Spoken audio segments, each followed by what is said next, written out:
Hello and welcome back.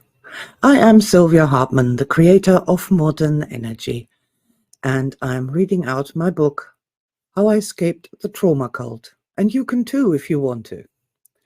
This is chapter 11, The Star of Hope, and we're going to be talking about the catastrophe in slow motion, psychology as a failed field, the good therapists in the bad trauma cult, and walking in the miracle zone.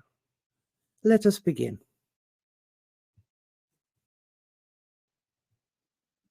Chapter 11, The Star of Hope.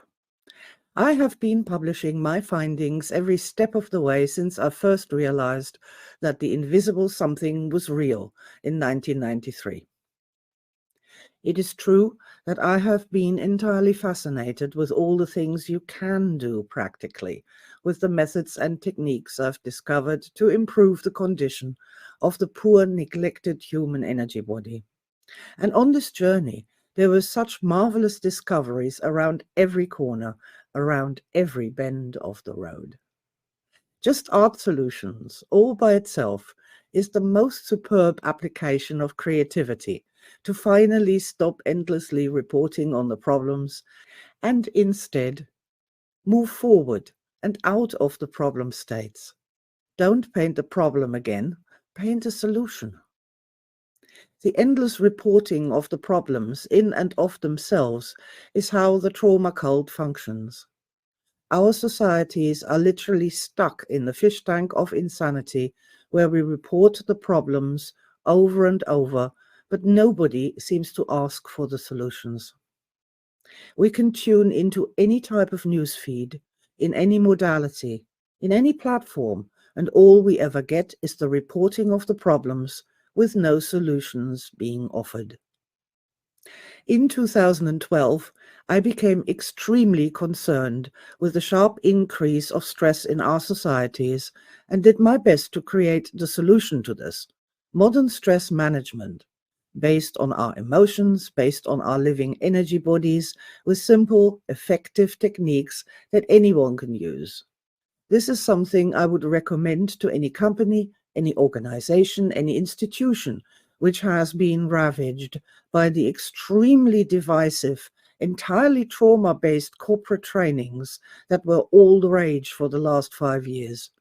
To bring the people back together, refocus them on the solutions, and give them the methods they need to implement these with energy and volition.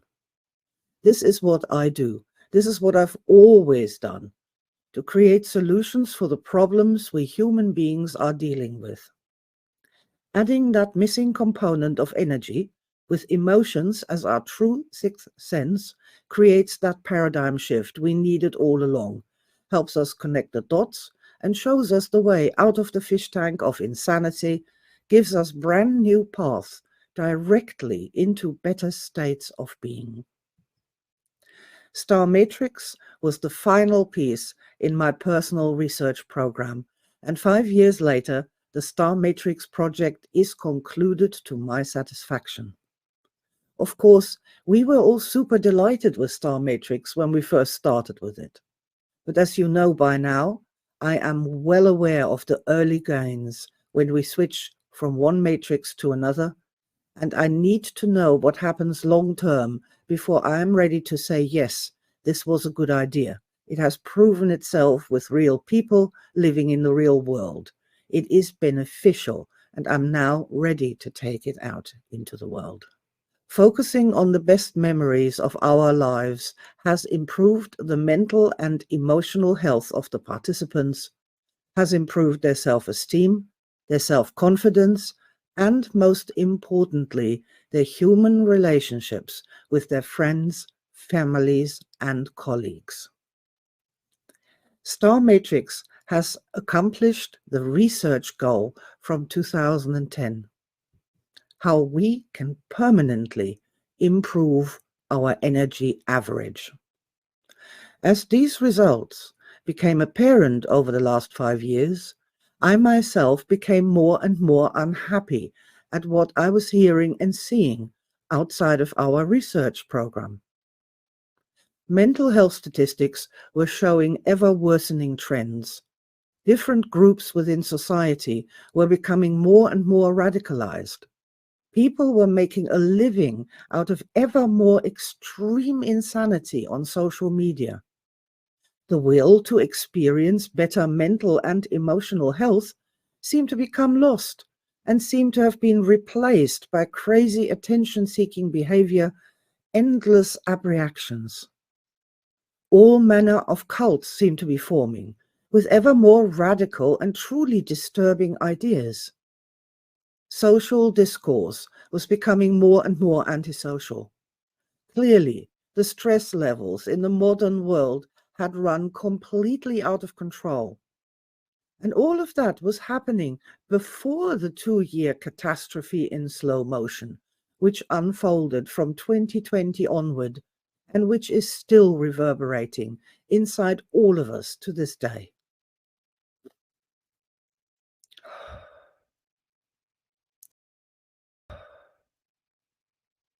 The Catastrophe in Slow Motion. This book is entitled How I Escaped the Trauma Cult, with a subtitle. And you can too, if you want to. Since 1993, when my young aspects learned how the world really works in science through research and personal experience, I have become what is called a conspiracy theorist. But I like to think of myself as a conspiracy realist instead. I posit that every conspiracy realist has had a similar experience, a special moment when their old worldview crumbled and it was never the same again. Trust the science, they told us, over and over again.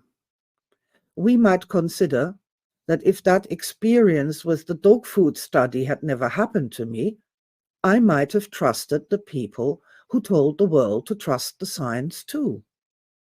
But that did happen, and so I did not.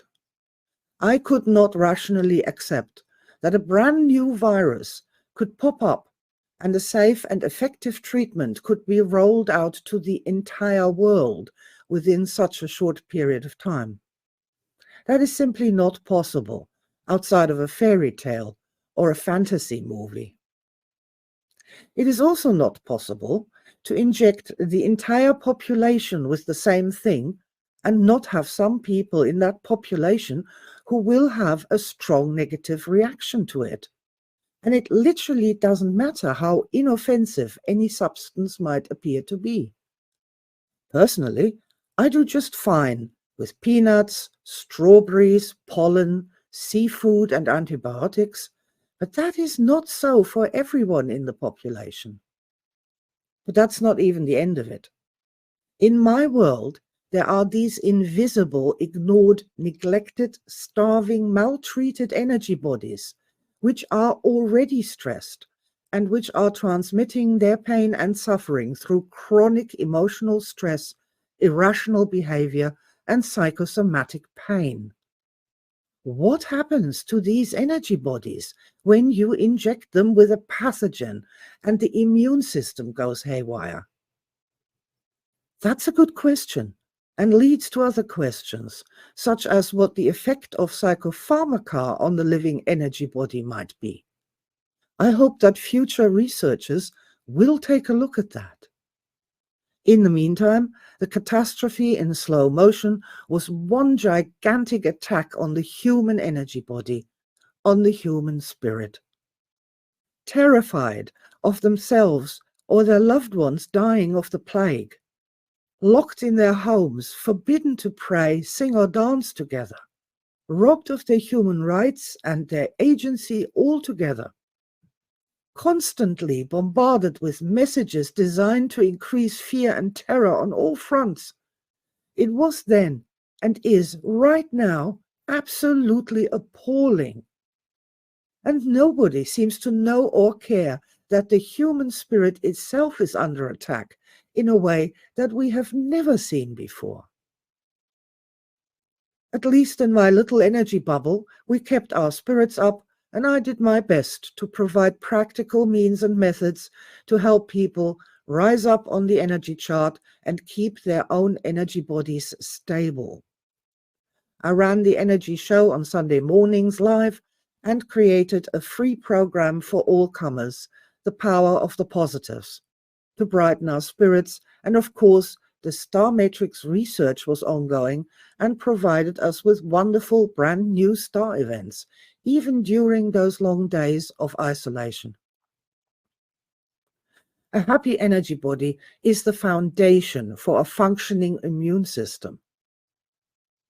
All through that, the trauma cult kept running harder and harder, like a runaway train that we can all see eventually leaving the tracks altogether and ending in a big crash at the bottom of the mountain. And what did the field that is supposedly responsible for the mind come up with in response to this overwhelming crisis of stress, fear, pain, anger, and suffering? More mental health diagnosis, more medication, and the adoption of the critical theories in the training of the next generation of practitioners. After 30 years of keeping out of that completely, focusing on my own work and ignoring the nonsense happening in that field, what took place before and during the catastrophe in slow motion, I found harder and harder to ignore. I was becoming angry. I was becoming radicalized. Finally, the time came in early 2024 that I could not be silent any longer. I appreciate that this is going to be highly controversial, but I have to say it publicly now. Psychology is a failed field.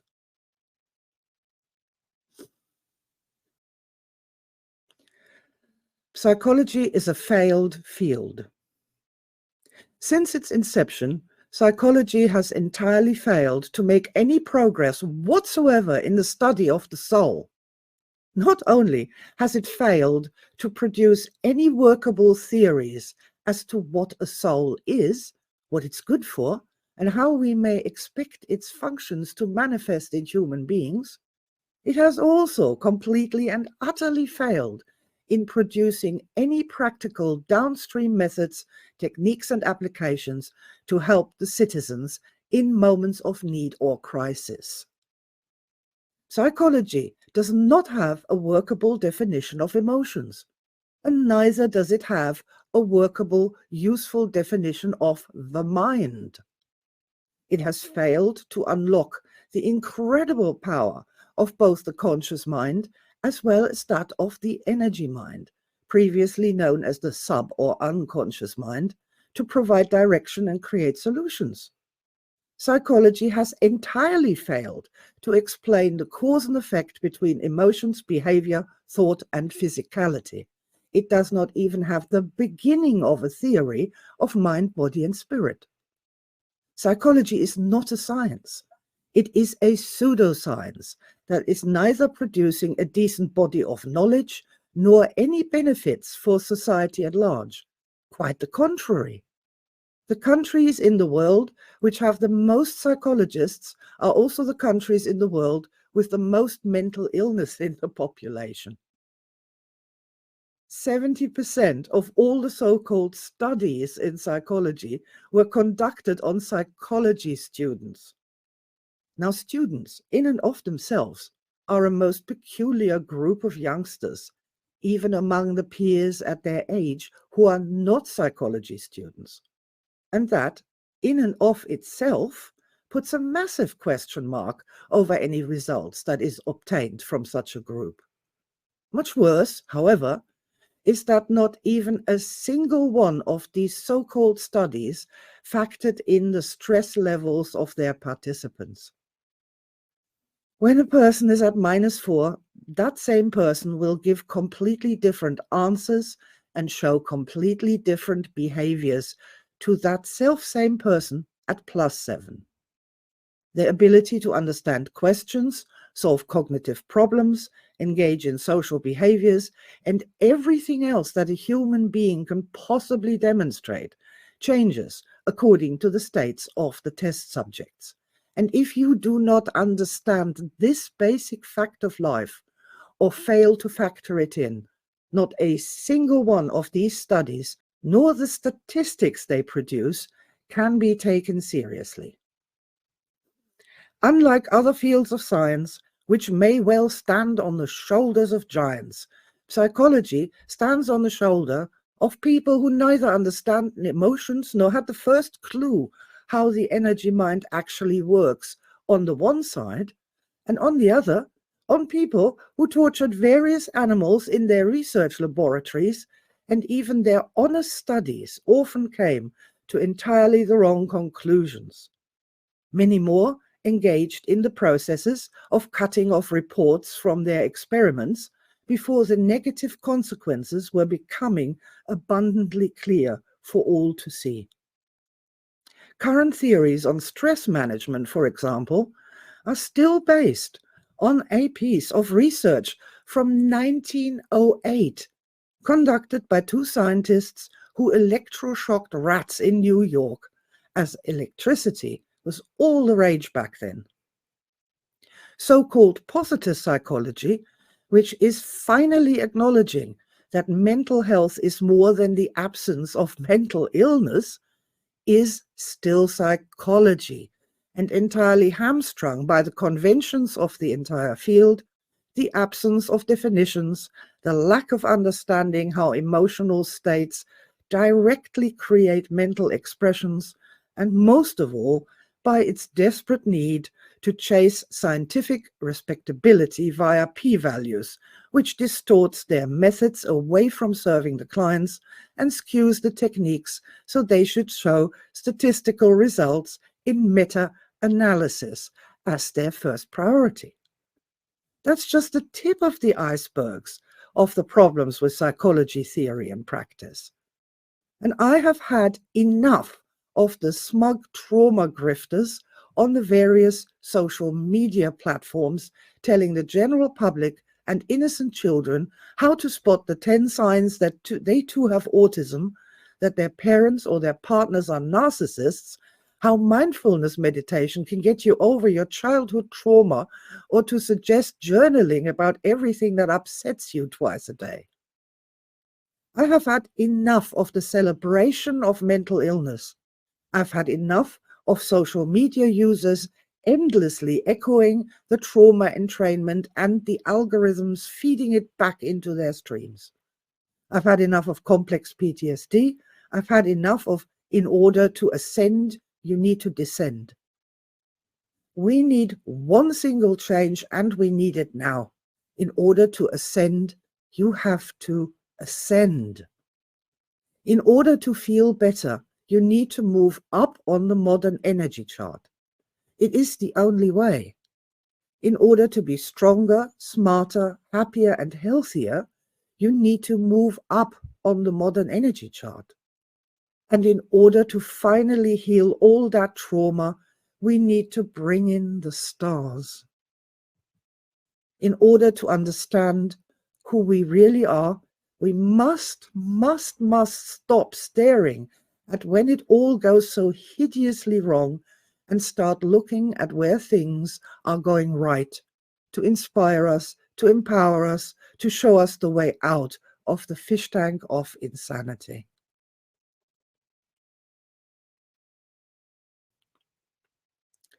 The good therapists in the bad trauma cult. I want to pick up on something that I have said earlier, but it is important to highlight it and expand on it further.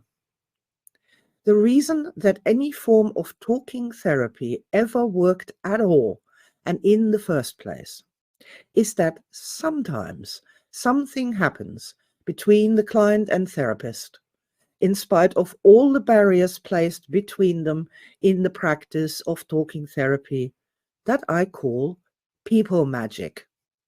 Sometimes two people get together. They enter into deep rapport with each other, form a couple bubble as their energy systems harmonize and combine into something that is more than the sum of their parts. When this happens, people become able to think with more than just their lonely single minds. Creative solutions may occur. Star events of understanding, of connection, of evolution come into being. Depleted energy systems reactivate as they are finally being nourished. Energy body healing can occur spontaneously. A change of heart occurs and a change of mind follows, and it is a spectacular star experience. This can and does happen in talking therapy, but it is not to the credit of psychology when it does. It is to the credit of an individual human being and their partner in this process. Psychology has been falsely taking credit for people magic and used this to shore up the fact that its own theories and practices are completely unsound in every way possible. I would call on any good therapist who does what they do in order to actually help people to take some time and remember now when something extraordinary did happen with a client. Remember your star moments with your clients. When and where did something extraordinary happen? How did that happen? What did you do? What did you feel? What did you say? Reflecting on the star moments with the clients and taking that right back as lived experience of how things work between real human beings, not between stupid, broken, trauma-riddled worm clients and oh so much better educated, all-knowing, trust the science mind doctors, is the first step towards escaping the trauma cult, rejecting the law of psychology and starting to understand what emotional healing really is, how it works, and how it's done. When many more such experienced people start to talk about their star stories, their lived experience with each other, meta patterns will emerge that point the way to how talking therapy, which is nothing but real energy work in disguise, should be conducted. The therapists themselves are the first and major victims of the trauma cult. This starts right at the beginning, when a youngster decides they need to know more about their own problems and enrolls in the study of psychology, only to be confronted with incomprehensible nonsense for theories and having to learn all about statistics to make any of it scientific somehow. This filters out those who had hoped for more, for better, who will give up on this insanity and leave. Those who remain are further entrained into the trauma cult, step by step, all the way. They grow up and never find answers or solutions to their own problems.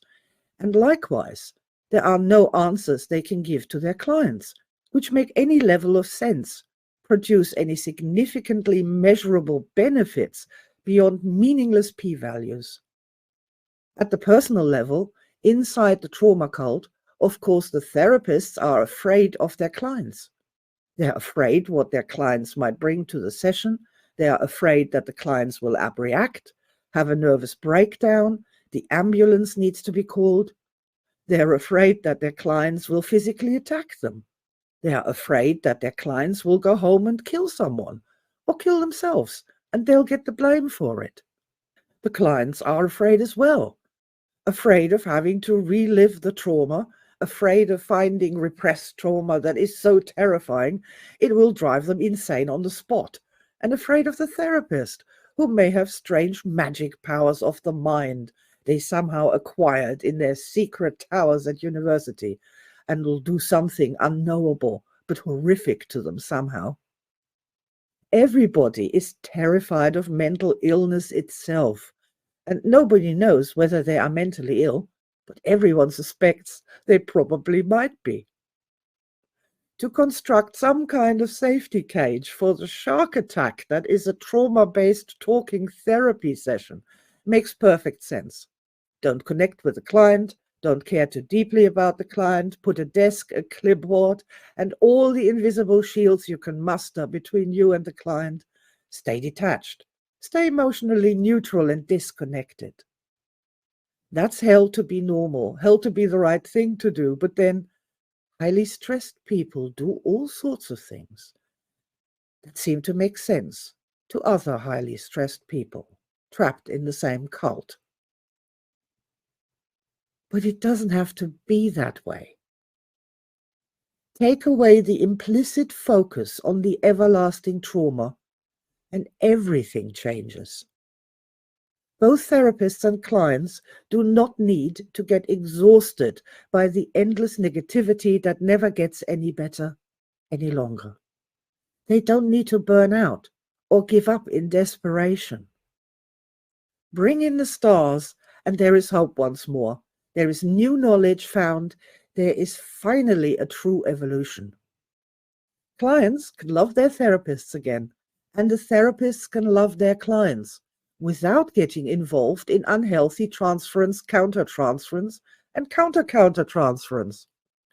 The space of people magic allowed to happen opens up. One star client described this as, "When I come to see you, it's like walking in the miracle zone."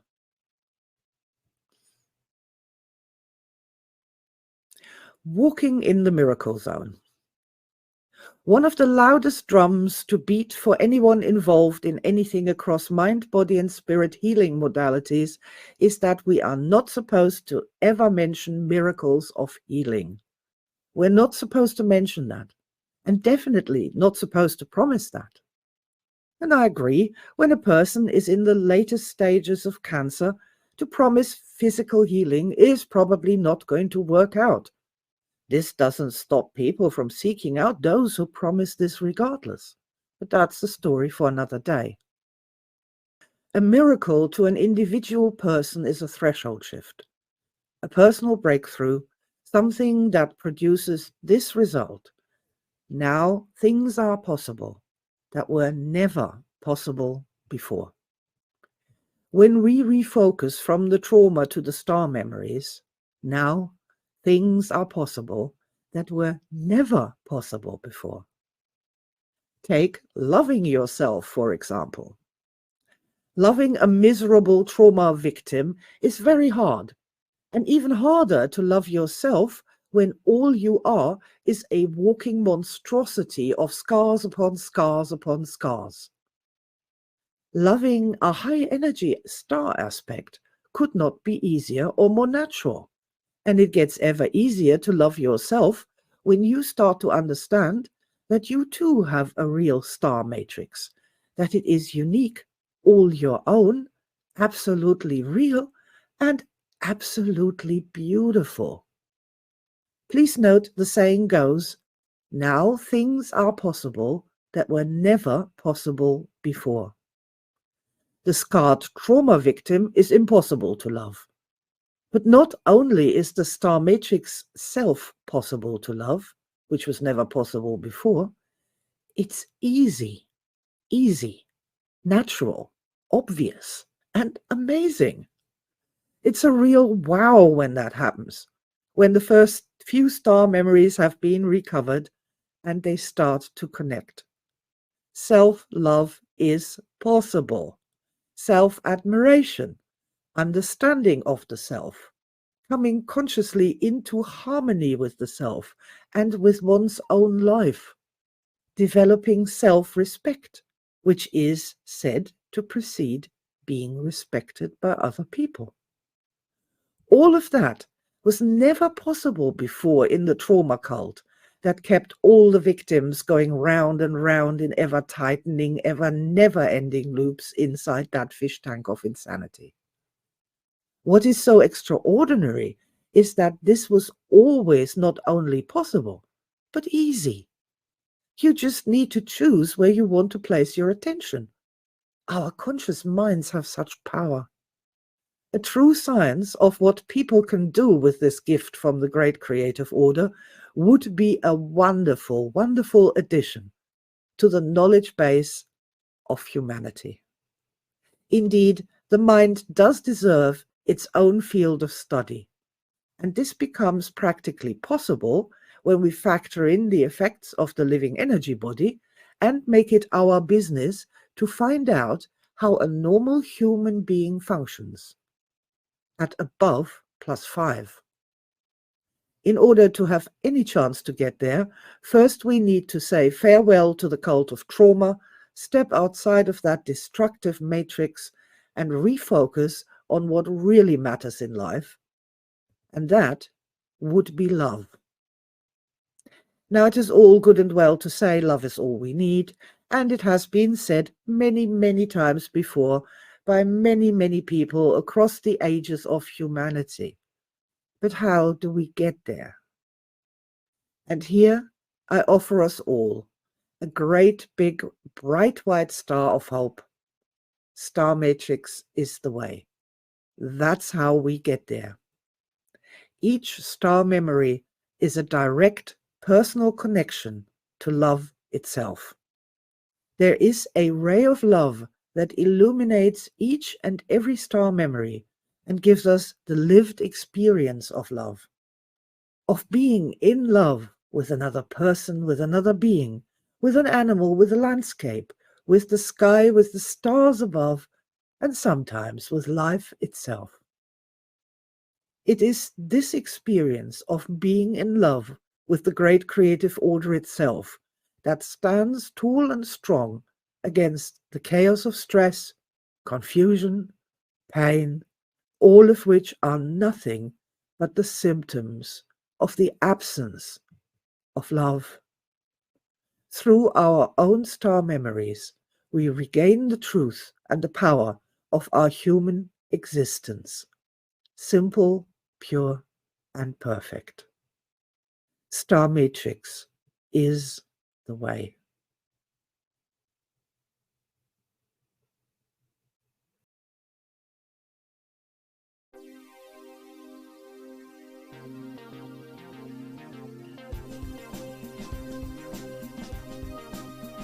Thank you very much for listening. I would like to take this opportunity to thank all the members of the Guild of Energists for their support, as it would be impossible for me to do the work I do without this. So if you are already a member, thank you so much. I appreciate you more than you can imagine. If you are not a member yet, I would also like to take this opportunity to invite you to join the GOE and gain instant access to the Modern Energy Foundation course. This is an 8-part video course that explains the theory, practice, and the essential core methods of modern energy, and includes modern energy tapping, EMO energy in motion, supermind, and star matrix. Please help this channel grow and reach more people who need to find their way out of the trauma cult. Click the like button, subscribe, and leave me a comment. Love is real. Our spirits, our living energy bodies are real. And when we quite literally turn away from the darkness and move towards the light, our lives simply cannot help but get better. Thank you for listening again, and I send you my personal starry blessings on your path into a bright new future. See you on the next video.